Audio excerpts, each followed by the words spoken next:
গভীর উদ্বেগের সাথে দেখতে পাচ্ছি যে আমাদের বর্তমান উপদেষ্টা প্রফেসর ইউনূসের মাঝে আমরা শেখ হাসিনার প্রতিচ্ছবি দেখতে পাচ্ছি। শেখ হাসিনা যেমন করে বিএনপি নেতা ইলিয়াস আলীকে গুম করে খুন করে পরের দিন তার স্ত্রী কন্যাকে গণভবনে নিয়ে তার পরশ মাখা স্নেহ দিয়ে বুঝাতেন, ওসমান হাদির পরিবারের লোকজনকে নিয়ে সান্ত্বনা দিচ্ছেন। আমরা তো এই সান্ত্বনা চাই না, এদেশের মানুষ তো সেই সান্ত্বনা চায় না।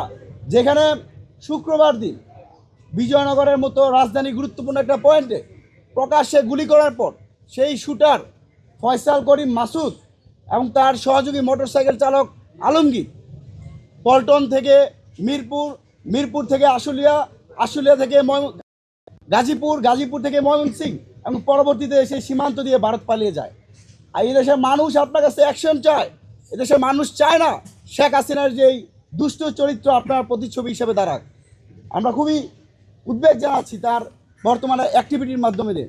প্রায় শুক্রবার এই ঘটনা ঘটলেও আজকে সোমবার আপনাদের সাথে কথা বলছি, প্রায় 4 দিনের মাথায় এখন পর্যন্ত রাষ্ট্রযন্ত্রের মাধ্যমে একটা তথ্য আমরা ঠিকমতো পাই নাই। কোনো যারা হামলাকারী তাদেরকে গ্রেপ্তার করতে পারে নাই। একটা ভঙ্গুর রাষ্ট্রের বহিঃপ্রকাশ আমরা দেখতে পাচ্ছি। এবং এই যে রাষ্ট্রে একজন দায়িত্ববান কর্মকর্তা আছে, উপদেষ্টা রয়েছেন, স্বরাষ্ট্র উপদেষ্টা, তার কাছে আপনারা প্রশ্ন করেছিলেন ওসমান হাদির যে তাকে গুলি করা হয়েছে, তিনি বলতেছেন আলু ভালো বাম্পার ফলন হচ্ছে।